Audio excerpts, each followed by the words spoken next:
겠습니다. 기도로 기적을 만듭니다. 네, 저는 여기 우리가 함께 예배하는 것만으로도 얼마나 큰 기적인지 모르겠습니다. 주 안에서 우리가 하나 되고 사랑하고 또 하나님께서 이루어하시는 일들을 함께 목도하는 이 일이 우리가 일상적으로 또 이 땅에서 일반적인 사람들 안에서 볼 수 없는 일입니다. 사랑이 기적이고 또 기적은 우리 안에서 날마다 놀라운 사랑으로 또 계속적으로 나타나는 줄을 믿습니다. 여러분들 그 기적을 꿈꾸면서 이번 첫사랑 기도회 많은 기적을 같이 누리면서 계속적으로 기도하는 저와 여러분들이 간절히 바랍니다. 우리가 하나님 사랑에 대해서 함께 생각해 보고 있습니다. 첫사랑 얘기하면서 이 첫사랑은 단순히 내가 주님을 향한 열심을 내던 그런 시기, 그러한 어떤 행동들이 아님을, 다시 말해 믿음의 추억이 아님을 말씀드린 바 있습니다. 이 첫사랑은 처음 사랑, 큰 사랑, 가장 중요한 사랑, 가장 근원적인 사랑을 의미하는 것이라고 말씀드린 바 있습니다. 그래서 우리는 지난 오늘까지 7번에 걸쳐서 하나님의 사랑에 대해서 먼저 생각해 보았습니다. 화면을 한번 띄워봐 주시겠습니까? 첫 번째, 이 하나님의 위에 작게 나와 있는데 저거부터 시작했어요. 그래서 하나님이 사랑이시다 라고 하는 내용을 우리가 같이 지난 월요일에 나눴습니다. 두 번째 시간, 하나님의 첫사랑, 창조의 사랑에 대해서 생각해 봤습니다. 뜻하시고 일하시고 이루시는 하나님의 사랑. 그래서 주여, 나를 향한 주님의 생각이 어찌 그리 크고 어찌 그리 많은지요. 내가 세려 하려고 해도 다 셀 수가 없습니다. 하나님께서는 저와 여러분을 향한 계획과 뜻이 있는 줄을 믿습니다. 우리를 향해서 우리보다 먼저 앞서서 우리를 향해서 뜻하신 그것을 이루시고 또 그 모든 것들을 성취하시는 분이신 줄을 믿습니다. 하나님께서는 그와 같은 창조의 사랑으로 여러분들을 사랑하셨습니다. 두 번째는 언약의 사랑입니다. 이 언약의 사랑은 단순히 전능자 조물주가 우리에게 호감을 갖고 호의를 베푸는 것이 아니라 저와 여러분들을 특수한 관계 속으로 인도하는 것이라고 말씀드렸습니다. 그래서 이제는 그분 안에서 우리는 신부되고 그분 안에서 언약의 백성이 되어서 하나님과 특수한 관계 속에서 그 사랑을 받는 존재다라는 것을 말씀드린 바 있습니다. 세 번째는 은혜의 사랑입니다. 언약 아래서 하나님께서 우리를 향해서 주시는 그 사랑은 무조건적이고 무논리에 가깝다고 했습니다. 그냥 사랑하시기로 결정했다는 거죠. 우리의 어떠함과 상관없이 사랑이신 하나님께서 그냥 대책 없이 우리를 막 사랑하시는 그 은혜의 사랑을 여러분 같이 누리시기를 간절히 축복합니다. 네 번째 시간에 우리는 임재의 사랑을 생각해 보았습니다. 이 임재의 사랑은 하나님의 함께 하심이라고 말씀드렸습니다. 하나님께서는 죄로 말미암아 하나님과 단절된 우리를 향해 찾아오셔서 우리의 삶 중심에 계속적으로 남아있기를 원하시고 끊임없이 함께 하신다고 말씀드렸습니다. 하나님께서 우리와 함께 하실 때 하나님께서 뭐 받으신다 그랬어요? 상처 받으신다 그랬어요. 우리는 하나님께 늘 상처 드리는 존재이기 때문에 상처 받으시는 하나님, 배척받고 버림받으시는 하나님, 그리고 조금 하나님께 좀 죄송한 표현이지만 때로는 삐지신 것 같은 하나님, 그 하나님 그럼에도 불구하고 한 번도 포기하지 않으시고 또 찾아오시고 또 우리 가운데서 함께 하시려고 애쓰시는 분, 바로 그분의 사랑이 우리 가운데 있는 줄을 믿습니다. 하나님 임재의 사랑으로 저와 여러분 끝까지 붙드시는 줄 믿습니다. 어저께는 우리가 연합의 사랑 생각해 보았습니다. 단순히 우리 옆에 있는 것이 아니라 우리 안으로 들어오셔서 우리는 주님과 같이 되고 주님은 우리와 같이 되시는 완전한 하나로 우리를 연합케 하시는 그 사랑으로 우리 가운데 역사하신다 함께 나누었습니다. 오늘 우리가 나눌 마지막 주제, 하나님 사랑에 관련된 마지막 주제는 아마 우리 모두가 듣고 싶지 않는 주제일 것 같습니다. 하나님 사랑을 느끼거나 하나님 사랑을 인정하기에 가장 불편한 주제일 수 있습니다. 그것은 무엇입니까? 바로 고난입니다. 하나님께서 우리에게 고난 주시는 것, 그런데 이 고난이 어마어마한 사랑이다, 하나님께서 주시는 가장 큰 사랑 중에 하나다 라는 것을 오늘 말씀을 통해 함께 나누며 하나님의 크신 사랑, 하나님의 첫사랑을 다시 한번 마음에 새겨보는 시간 되기를 간절히 원합니다. 그러한 마음을 가지고 오늘 하나님께서 주시는 이 본문 말씀은 저와 여러분들에게 말하고 있습니다. 하나님께서 우리에게 고난을 주시는 것은 우리를 사랑하기 때문이다 라는 것이죠. 우리 같이 한번 읽어보겠습니다. 7절, 6절과 7절 같이 읽겠습니다. 시작. 주께서 그 사랑하시는 자를 징계하시고 그 받아들이시는 아들마다 채찍질하심이라 하였으니 너희가 참음은 징계를 받기 위함이라. 하나님의 아들과 같이 너희를 대우하시나니 어찌 아버지가 징계하지 않는 아들이 있으리요. 아멘. 이 말씀은 너무나도 놀랍습니다. 무엇이 놀랍습니까? 네, 소리를 좀 줄여주시면은 제가 설교하기 편할 것 같습니다. 네, 하나님께서 징계하신다는 것은 우리가 하나님 자녀라는 증거라는 거예요. 이게 너무나 놀라운 거예요. 하나님이 우리를 징계하시는 것은 우리가 하나님 자녀라고 하는 분명한 사인이라는 거죠. 분명한 사인. 이 징계가 없는 아들은 참 아들이 아니라는 거죠. 친아들이 아니라는 것입니다. 진짜 낳은 아들, 진짜 친아들, 진짜 친딸에게는 징계하신다는 것입니다. 얼마나 놀랍습니까? 8절 말씀 같이 한번 읽어보겠습니다. 시작. 징계는 다 받는 것이거늘 너희에게 없으면 사생자요 친아들이 아니니라. 아멘. 단순히 징계받는 것이 우리가 이 친아들이라는 증거, 이것을 부정적으로 다시 말하고 있는데, 만약에 징계를 안 받으면 친아들도 아니고 사생자고 관련이 없다는 거죠. 그러니까 하나님께서 우리를 사랑하신다는 가장 중요한 증거와 사인이 바로 이러한 고난이라는 것입니다. 이 고난에 대한 해석이 매우 중요합니다.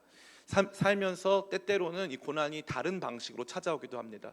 고난하면 여러분 누구 생각나십니까? 성경 인물 중에 우리 진경자매, 우리 교회 엘리트 청년입니다. 예, 욥이라고 이렇게 말해줬습니다. 제가 가르쳐주지도 않았는데 이렇게 딱 이렇게 맞추니까 제가 기분이 너무 좋습니다. 고난하면 다른 사람 아니고 욥이 떠오릅니다. 그럼 욥의 고난은요, 하나님의 징계였을까요? 아니었을까요? 아닙니다. 욥의 고난은요, 이유가 없어요. 이 욥기 보면은 처음에 천상의 이야기가 등장합니다. 사탄이 와가지고 이 하나님의 법정 앞에 섰는데 하나님이 먼저 자랑을 하세요. 네가 욥을 보았느냐? 이같이 악에서 떠나서 온 순전한 자가 없다. 하나님이 자랑하세요. 그러니까 사탄이 얘기합니다. 하나님이 복 주시고 건강 주시고 돈도 주시고 자녀도 많이 주시고 행복하게 해주시니까 죄 안 짓는 거지. 하나님께서 그거 가져가시면은 대번에 하나님 저주하고 떠날 겁니다 라고 이제 사탄이 말을 하는 거죠. 사탄이라고 하는 단어의 뜻은 뭡니까? 예, 참소자, 고소자라는 뜻이에요. 그래서 하나님의 법정에서 이 욥에 대해서 고발하고 고소하는 그런 모습을 보여주고 있습니다. 욥은 이 내용을 압니까 모릅니까? 전혀 몰라요. 천상의 세계에서 하나님과 사탄이 어떠한 이 법정 싸움에 놓여져 있는지 욥은 모릅니다. 그래서 욥의 고난은 욥 입장에선 이유가 없는 거예요. 이유가 없습니다. 참 신기하죠. 우리 가운데 그런 이유 없는, 우리가 이유를 알 수 없는 고난도 있습니다. 고난도 있어요. 때때로는 나 때문이 아니라 옆 사람 때문에 고난받는 경우도 있습니다. 그런데 분명한 한 가지 경우가 더 중요하게 작용한다는 거예요. 그게 무엇입니까? 따라해 볼까요? 하나님의 징계. 이 하나님의 징계라고 하는 것은 저와 여러분들이 하나님 앞에 완벽할 수 없음을 말해주는 것입니다. 완벽할 수 없다. 여기 부모님들 많이 계실 텐데요. 우리 애는 한 번도 내가 잔소리한 적 없다. 우리 애는 이 한 번도 내가 화를 내거나 혼내본 적이 없다 하시는 부모님도 계실 수도 있어요. 그런데 그거는 기억이 왜곡된 겁니다. 분명히 한 번쯤은 정말 뒤집어질 것 같은 분노와 진짜 내가 이래서는 안 되는데 하는 어떠한 이 내 인격의 한계를 경험하면서 슬퍼할 만큼 힘든 시간들을 아마 여러분들 보내셨을 것입니다. 그럼 자녀가 그렇게 말 안 듣고 자녀가 부모 속상하게 하니까 가치가 없습니까? 아니죠. 여러분, 자녀에게 만약에 얘가 단 한 번도 내 마음을 아프지 않게 하는 존재로 커길 바란다는 것은 어찌 보면 자녀에 대해서 잘못된 기대를 갖는 것입니다. 자녀도 죄인입니다. 자녀도 연약해요. 자녀에게도 성장이 필요한 것이고 자녀에게도 훈육이 필요한 것입니다. 그와 같이 우리 신자들 역시도 마찬가지입니다. 우리는 죄인이고 주님 안에서 주님께서 우리를 거룩함으로 성화의 과정을 밟아 나가시는 동안 바뀌고 개선해야 될 그런 영역이 있는 존재라는 것이죠. 제가 얼마 전에 말씀드렸는데 저 초등학교 때 나름 열심히 살았습니다. 그래가지고 선생님들이 늘 절 많이 이뻐해 주셨어요. 보면은 가정통신문에 꼭 써 있는 게 있어요. 어른스럽다인 거예요. 왜냐하면 저희 집은 아버지가 안 계시니까 어디 나가서 아버지 없는 집 아이라는 얘기 듣지 말아라 라고 말씀해 주셔서 예의 바르게 행동했어요. 제가 친구네 집에 놀러 가면은 그날 친구는 혼납니다. 왜요? 요한이를 봐라. 저렇게 애가 근사하고 멋있지 않냐? 너는 뭐 했냐? 너는 학원도 많이 다니고 너는 다 했는데 너 그동안 쓴 돈이 아깝다 하면서 늘 저는 칭찬받고 친구가 저 때문에 늘 고난을 받아야 했습니다. 저는 어른스러운 게 좋은 건 줄 알았어요. 그런데 어른스러운 게 나쁜 게 뭔지 아세요? 제 딴에는 어른스럽게 행동해가지고 어른답게 하려고 했는데 그래도 부족한 게 있을까요, 없을까요? 있죠. 그런데 어른스럽게 큰 아이들은 그러한 조언이나 그러한 훈육을 받는 게 익숙하지가 않아요. 그래서 내가 최선을 다해서 노력해왔던 모든 것들이 무너지는 기분이 들어요. 그러니까 더 빨리 망가지고 더 쉽게 무너져요. 아이처럼 잘 자라다가 혼나고 또 회복도 되면서 그러면서 부모가 나를 혼내도 날 사랑하시는구나라는 마음이 있어야 되는데 그것이 확보가 안 된 아이들은 끊임없이 자기를 증명해 오다가 어느 시점에 혼나고 하면 무너지는 겁니다. 재밌는 말씀 드릴까요? 이와 같이 지나치게 어른스러운 성도들이 많이 있어요. 하나님께 혼도 나고 매도 맞고 하나님 앞에서 내가 이거 고쳐야 되는구나, 내가 이래서 문제가 많았구나 하는 시간들을 잘 이겨나가야 되는데 마치 아무 문제 없는 듯, 마치 나는 혼날 게 없는 사람인 것처럼 행동하는 성도들이 있다는 거죠. 대표적으로 성경에서 누구였습니까? 바리새인들이 그랬습니다. 주님, 저는 11조를 드리고 일주일에 3번씩 금식하고 저는 죄 지은 것이 하나도 없습니다. 열심히 살고 있습니다. 바리새인들의 중대한 특징이 바로 그와 같은 모습이에요. 지나치게 어른스러운 거죠. 하나님의 징계하심을 받아들일 준비가 되어 있지 않습니다. 나 자신이 하나님의 심판 앞에 놓인 존재라고 하는 것을 인식할 수 없습니다. 그러나 예수님께서 뭐라고 말씀하십니까? 마태복음 23장의 바리새인들을 향해서 너희는 처음부터 선지자들을 배척하고 선지자들을 죽인 존재다라고 말하는 거죠. 주님께서 말씀하세요. 선지자들을 끊임없이 보내주셨다. 왜냐하면 우리는 말씀이 필요하고 책망이 필요하고 징계가 필요하고 하나님의 훈육을 통해 하나님께서 혼내시는 것을 통해 바뀌어야 하는 존재이기 때문인 것이죠.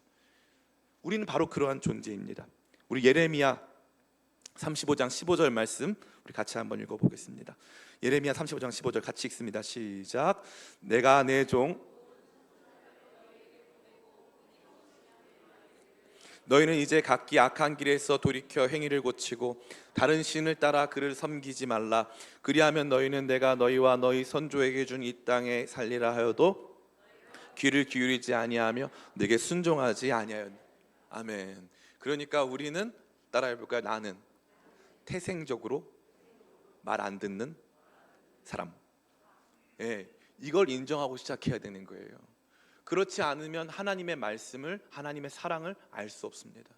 나는 태생적으로 하나님을 마음에 두기를 싫어하고 늘 하나님 떠나는 것을 기뻐하는 종류의 사람이구나. 그래서 나는 혼날 수 있고 어쩌면 혼나야 하고 나에게는 이러한 모든 과정이 필요하구나. 그래서 하나님 사랑을 인정하고 그때마다 그럼에도 불구하고 하나님 나 사랑하시는 것을 받아들여야 되는데 바리새인처럼 바뀌어서 혼나는 사람, 혼나는 말씀, 혼나는 징계는 나랑 적합하지 않다라고 생각하는 것이죠. 목회자가 교회에 처음 부임하면 해야 하는 설교는 다음 중 무엇일까요? 1번 회개를 선포하고 영적 대각성을 이끄는 설교. 2번 위로해주고 축복해주는 설교. 목회자가 교회에 부임해서 1번 설교를 해야 합니까? 2번 설교를 해야 합니까? 네, 목회자가 교회에 부임하면 하나님이 하라는 설교를 하면 됩니다. 그런데 만약에 어떤 목사님이 정말 열정이 과해가지고 이 교회 부임하자마자 독사의 자식들아 로 시작을 해가지고 독사의 자식 시리즈를 20번에 걸쳐서 우리가 얼마나 독사의 자식인가를 묵상하게끔 한다면 성도들이 목사님 좀 너무 지쳐요, 이제 그만하세요 하는 생각을 많이 할 겁니다. 오늘날 우리에게 있어서 언젠가부터 우리 마음을 찔리게 하고 아프게 하고 통에 자복하게 하고 우리의 죄된 모습을 다시 한번 거울처럼 확인하게 하는 설교는 그야말로 인기가 없습니다. 어떤 목회자도 그러한 설교로 자신의 목회 기간의 대부분을 삼고자 하는 설교자는 없을 것입니다. 그런데 놀랍게도 하나님께서 말씀하십니다. 내가 너희에게 그동안 많은 선지자들을 보내주었다. 많은 말씀으로 너희를 이끌려고 했다. 나는 이미 다 말했다. 근데 너희가 듣지 않았다. 그동안 너희가 많이 배척해 오지 않았느냐. 그리고 나서 하나님께서 마지막으로 사용하시는 방법이 뭐예요? 징계예요. 징계. 하나님께서 오래 참으시다가 너 이제 안 되겠다, 종아리 돼 하면서 하나님께서 때리시는 거예요.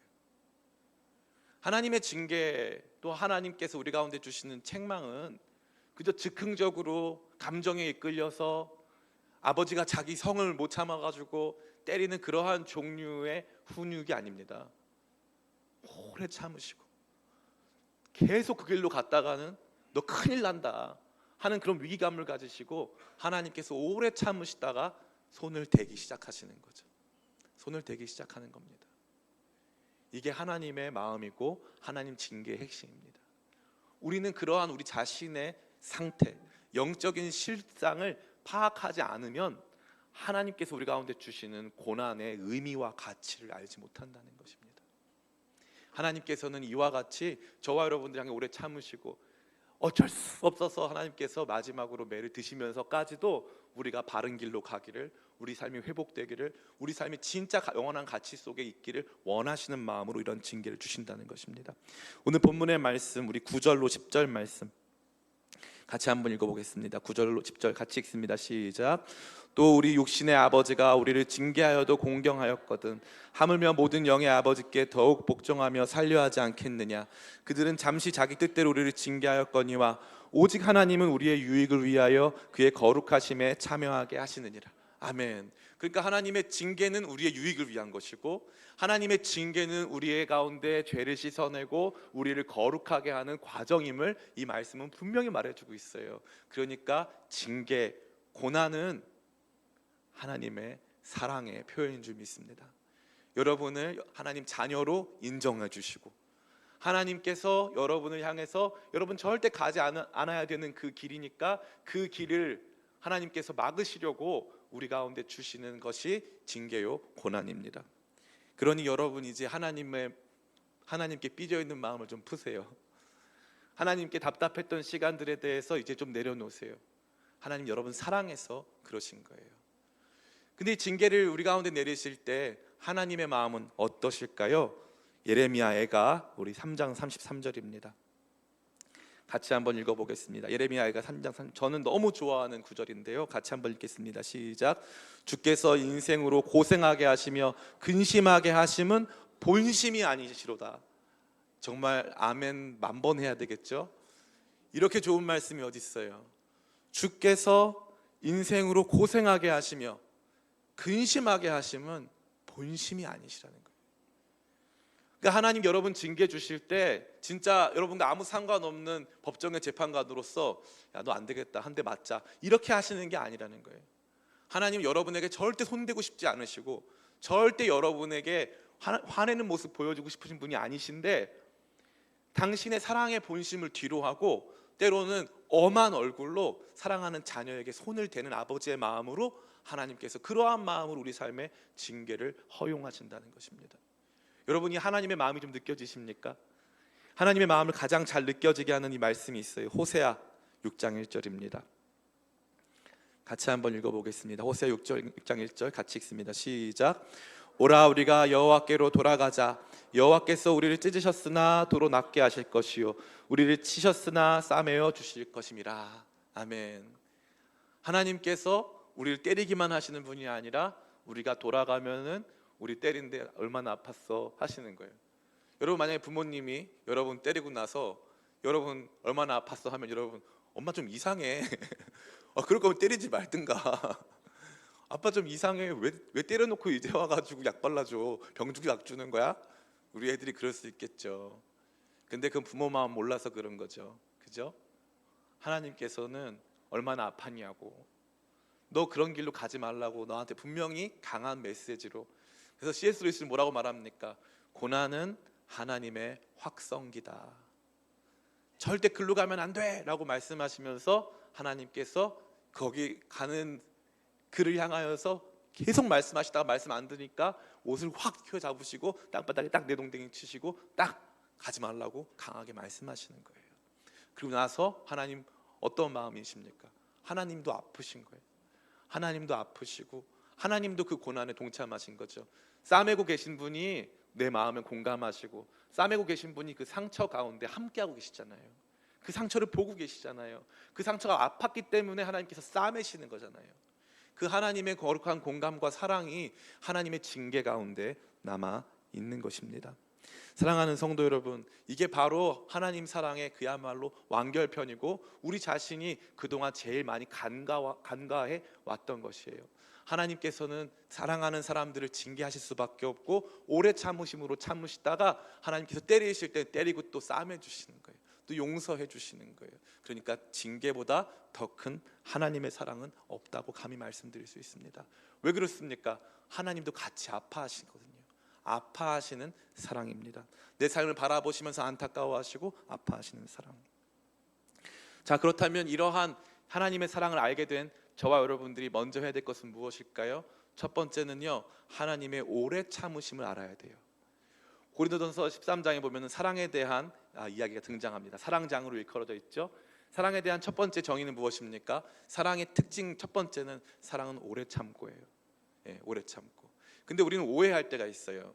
사랑은 그냥 참아주는 것 아니에요.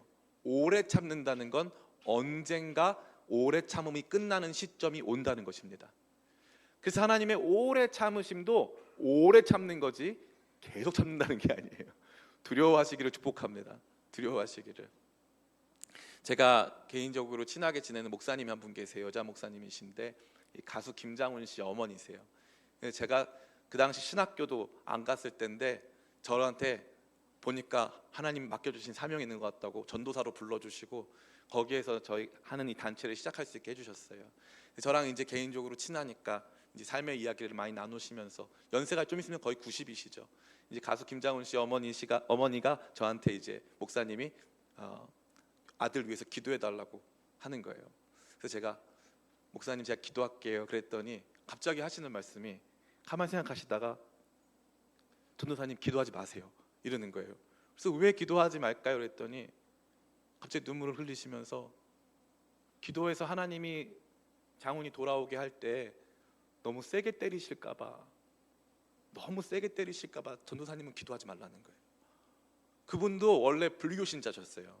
전국에 있는 주지스님들을 다 알 정도로 엄청난 불교 신자였어요. 근데 그분 예수님 만나고 완전히 바뀌었습니다. 그러고 나서 이분이 하시는 말씀이 하나님의 때리심이 너무 무섭다는 거예요. 그래서 우리가 인식해야 될 것은 하나님께서 참고 계신다. 하나님이 오래 참고 계신다. 그러나 반드시 어느 시점에 하나님께서 우리를 책망하실 수밖에 없는 지점이 존재한다. 하나님께서 얼마나 참고 계신가를 우리가 알아야 될 필요가 있는 것입니다. 제가 아는 한 단체가 있었어요. 그 단체의 대표자가 성적인 부정행위를 저질렀습니다. 성적인 부정행위를 저질렀는데 알고 보니까 뭐 뉴스에 다 나오고 난리가 났어요. 근데 그러고 나니까 이제 사람들이 그분에 대해서 막 얘기가 나오는데 알고 봤더니 몇 년 전부터 그런 얘기가 있었다는 거예요. 그리고 그분을 그 단체의 대표로 임명하고 도와줬던 분들이 계신데 그분들한테 탄원서도 가고 또 관련된 부모들이 가가지고 다 면담하고 했다는 거예요. 그래서 목사님들이 이 목사님 불러가지고 회개해라, 절대 이러면 안 된다 몇 번 타일렀다는 거예요. 그런데도 그게 끝납니까? 안 끝납니까? 안 끝났다는 거죠. 그래서 나중에는 어마어마하게 혼이 난 거죠. 제가 무슨 말씀 드립니까? 여러분이 보시는 것처럼 사회적인 지탄의 대상이 되거나 또 이 사람 너무 망신살이 뻗쳤다 하는 사람들은요 대부분 초범이 없어요. 대부분 하나님이 참아주시고 봐주시고 그 정도는 어느 정도까지 하나님께서 버텨주시고 회개할 기회를 주시고 말씀을 주신다는 거예요. 말씀을 주세요. 그런데 사람들이 하나님의 오래 참으시는 사랑을 이용하고 하나님의 오래 참으시는 사랑을 우습게 여겨서 범죄하는 것입니다. 사랑하는 성도 여러분, 하나님의 사랑을 두려워하시기를 축복합니다. 사랑하시는 분이니까 기대를 가지고 계시고요. 사랑하시는 분이니까 저와 여러분들을 그냥 대충 넘기지 않으십니다. 그냥 대충 넘어간 범죄들이요 하나님이 그냥 대충 넘어간 게 아니라 참고 계신 거예요. 그래서 하나님의 사랑을 생각할 때 불같이 뜨거운 사랑, 질투하시는 사랑, 우리를 가만히 두지 않고 변화시키시는 그 사랑을 인식하면서 하나님의 오래 참으심을 생각하며 그 사랑을 다시 한번 마음에 새기시기를 간절히 축복합니다. 우리를 두렵게 하는 그 사랑, 우리를 정말 이제는 하나님 앞에서 다시 돌이키게 하시는 그 사랑 가운데 나가기를 축복합니다. 두 번째는 뭡니까? 따라해 볼까요? 고난을 새롭게 해석하자. 이제부터 저와 여러분에게 주시는 삶의 고난에 대해 새로운 해석이 필요합니다. 새로운 해석이 반드시 필요한 거예요. 제가 뭐라고 말씀드렸습니까? 1번, 이유를 모르겠는 고난이 있을 수 있다는 거예요. 이유를 모르겠는 고난이 있을 수 있습니다. 2번, 이유를 알겠는데 나랑 직접적으로 상관없는 종류의 고난이 있을 수 있어요. 뭐 국가 경기가 침체가 됐는데 내가 거짓말해가지고 이 경기 침체를 만든 건 아닐 거 아니에요. 그러니까 이런 거는 나랑 상관없는 고난일 수 있어요. 그런데 세 번째 고난이 중요해요. 때때로 나의 어떠함 때문에 만들어진 고난이 분명히 있습니다. 분명히 있어요. 하나님께서 그런 것도 잘 넘겨주셔요. 근데 그러다가 하나님께서 그 문제가 폭발하도록 허용하시고 내버려 두실 때가 있습니다. 그러고 나면은 우리 마음이 어떠냐면은 남 탓을 해요. 내가 그렇게 아이를 길러왔거나 내가 그렇게 방만하게 살아왔는데 내 주변에 있는 사람들 탓을 하고 그 모든 원인이 밖에 있다고 생각하는 것입니다. 또 혹은 하나님께 원망을 할 때가 있어요. 하나님 때문에 이게 안 됐고 하나님이 이렇게 가라고 해가지고 문제가 생겼고 하니까 이 모든 문제는 하나님 때문입니다. 근데 그렇지 않은 거죠. 우리가 삶의 고난을 바르게 해석하는 것은 무엇입니까? 먼저 이 고난이 나로 말미암는 것은 아닌지를 생각해 보는 것입니다. 그래서 이 부분에 있어서의 징계, 이 부분에 있어서 하나님께서 나를 여기서 가르치고자 하시는 교훈이 있는 것 같다라고 하는 판단이 서야 한다는 것입니다. 그렇게 고난을 새롭게 해석하기 시작하면 이 고난은요, 우리 자신을 괴롭게 하고 힘들게 하는 것이 아니라 도리어 우리를 거룩하게 하고 성숙하게 하고 온전케 하는 과정임을 보게 된다는 것입니다. 하나님께서 우리 부모님들에게 주시는 축복은 무엇입니까? 다른 것이 아니라 자녀의 모습을 통해서 나를 발견하게 하시는 축복이에요. 자녀가 당하는 어려움과 그가 보여주고 있는 연약함과 한계가 우리 자신의 모습을 드러내고 우리 자신으로 하여금 내가 이래서 문제구나 하는 것들을 알려줄 때가 참 많이 있다는 것이죠. 그러한 일들을 만날 때마다 그러한 일들 속에서 저와 여러분들이 봐야 할 것은 주님 그렇습니다. 내가 문제입니다. 주님께서 주시는 고난의 이유가 나 때문이었습니다. 내 안에 이런 것들이 있었습니다 하는 건강한 방식으로 고난과 징계를 여러분들이 제대로 소화해내기 시작하면 그때부터 변화가 있는 것입니다. 만약에 부모가 혼을 냈는데 그것이 부모에 대한 악감정이나 상처로 남는다면 그것처럼 이 부작용이 심한 일은 없을 것입니다. 근데 자녀가 부모가 조금 오버해서 화도 내고 조금 오버해서 매도 들었는데 그 과정을 우리 부모님이 그날 좀 많이 이렇게 연짜르셔가지고 그랬나 보다, 내가 문제지, 내가 그때 그렇게 해가지고 내가 문제지, 엄마 미안해, 아빠 미안해 하면 자녀는요 부모보다 더 성숙한 모습으로 성장할 수 있습니다. 여러분에게 찾아오는 삶의 징계와 고난과 아픔을 어떻게 받아들이고 어떻게 이것들을 소화하느냐가 여러분 삶의 많은 것들을 다르게 합니다. 그래서 고난이 올 때 1번, 하나님이 나 사랑해서 주신 거다. 아멘. 어려움이 찾아올 때 하나님이 나 사랑해서 주신 거다. 2번, 나 하나님 자녀다. 그죠? 아멘. 나 하나님 자녀다. 3번, 그래도 하나님 나 사랑하신다. 이것을 제일 잘하는 사람이 누군지 아세요? 제일 잘하는 사람 다윗입니다. 다윗처럼 이걸 잘하는 사람은 없어요. 다윗처럼 일종의 은혜의 회복 탄력성, 고난을 제대로 받아들이고 고난 속에서 하나님께 나아가는 거룩한 성숙을 배운 사람은 없습니다. 제가 시편 13편 말씀을 읽어드리겠습니다. 시편 13편 화면 준비되어 있지 않습니다. 제가 읽어드리겠습니다. 여호와여, 어느 때까지니까 나를 영원히 잊으시나이까? 주의 얼굴을 나에게서 어느 때까지 숨기시겠나이까? 나의 영혼이 번민하고 종일토록 마음에 근심하기를 어느 때까지 하오며 내 원수가 나를 치며 자랑하기를 어느 때까지 하리이까? 여호와 내 하나님이여, 나를 생각하사 응답하시고 나의 눈을 밝히소서. 두렵건대 내가 사망의 잠을 잘까 하오며 두렵건대 나의 원수가 이르기를 내가 그를 이겼다 할까 하오며 내가 흔들릴 때에 나의 대적들이 기뻐할까 하나이다. 나는 오직 주의 사랑을 의지하였사오니 나의 마음은 주의 구원을 기뻐하리이다. 내가 여호와를 찬송하리니 이는 주께서 내게 은덕을 베푸심이로다. 아멘. 다윗의 시는 맨날 이렇게 시작해요. 주님 저 죽어요. 주님 저 큰일 났습니다. 이렇게 시작을 해요. 근데 끝날 때 그렇게 끝나는 법이 없어요. 다윗 씨는 그래도 저 주님 주의 사랑을 의지합니다. 주님 저 때리시지만 저 사랑하시죠? 하는 것을 가지고 나간다는 거죠. 그러면 더 이상 하나님께서 때리실 수도 없고 하나님께서 더 이상 저와 여러분을 악하게 대하실 수도 없는 것입니다. 저는 이런 것들을 많이 생각해요. 많이 생각합니다. 저희 집에 고양이 한 마리가 있거든요. 사실은 3마리인데 한 마리가 있어요. 하얀색 고양이입니다. 미미라고 하는 고양이인데요. 너무 순해요. 그런데 이 발톱이 이 발을 뚫고 나온 거예요. 반대로 자라가지고. 그러다 보니까 이제 수술을 받으러 저 아현동에 있는 동물병원에 가서 수술을 받았는데, 고양이가 얼마나 아프겠어요. 말도 못하는 동물이. 근데 이렇게 이 발톱이 하니까 이거를 뽑아서 잘라야 되는 거예요. 엄청나게 아픈 수술이죠. 마취도 못하고. 근데 이제 수의사 여자 선생님이었는데 수의 선생님이 이제 그걸 하려고 하는데 갑자기 선생님이 이거를 강하게 딱 해야 되는데 갑자기 고양이가 선생님을 끌어안더래요. 이렇게. 자기가 그동안 만났던 고양이 중에 제일 순한 고양이라고. 고양이가 이렇게 딱 끌어안으니까 선생님 마음이 녹은 거예요. 그래가지고 수술이 잘 끝났습니다. 저 그 생각을 많이 해요. 징계 받을 때 잘 받아야 돼요. 징계 받을 때 자꾸 저항하고, 징계 받을 때 자꾸 이 고난을 나쁜 쪽으로 해석하고, 이 고난 가운데 계속 절망 가운데 빠지고 낙심하면은 그 다음부터는 회복이 없어요. 징계 받을 때 잘 받으시기를 축복합니다. 하나님 오래 참고 계시고요. 징계 받을 때 하나님을 와락 안아버리는 거예요. 하나님 잘못했어요 하고 와락 안아버리는 거예요. 징계가 찾아오면 일단 회개하는 거예요. 저희 어머니가 저한테 맨날 가르쳐 주신 게 있어요. 누가 너한테 뭐라고 하면은 당장 무릎을 꿇으래요. 그러면 된대요. 잘못했어요 하면은 끝난대요. 근데 잘못 안 했다고, 나는 괜찮다고, 나는 그냥 잘하고 있다고 하면은 더 매맞고 더 고난이 오래 간다는 거죠. 하나님 앞에서 징계는 그런 거예요. 여러분 삶에 고난이 찾아오셨습니까? 이유를 모르겠죠? 일단 내 거일 확률이 높아요. 내 징계일 확률이 높아요. 그러면 어떻게 합니까? 일단 무릎을 꿇는 거예요. 일단 무릎을 꿇고 주님 잘못했어요. 주님 저 사랑해서 주시는 고난인 거 알아요. 잘 버티게 도와주세요.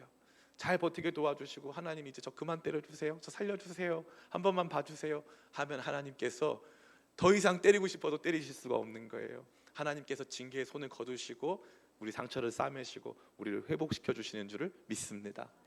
마지막이에요. 따라해 볼까요? 징계가 나를 성숙해 한다. 여러분 이걸 믿으시기 축복합니다. 이 징계의 과정을 우리가 그렇게 이해하고 나서 마지막으로 볼 것은 무엇이냐면 여러분 자신의 성장과 성숙이에요.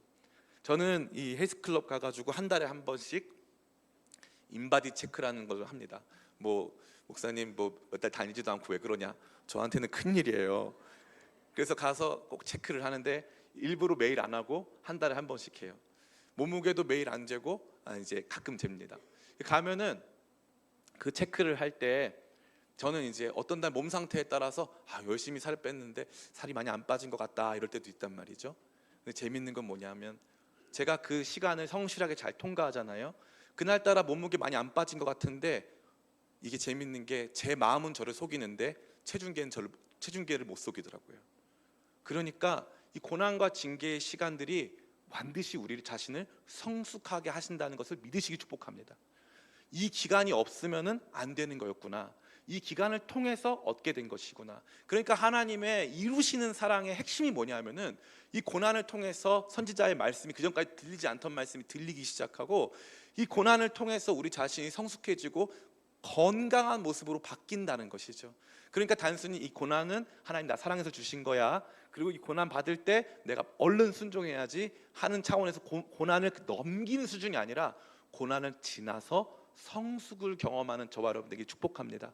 이 고난 지나서 성숙이 이루어지면 크게 두 가지 방향으로 성숙이 이루어지는데, 첫 번째로는 이 고난을 지난 시간들을 통해서 나를 돌아보는 거예요. 나를.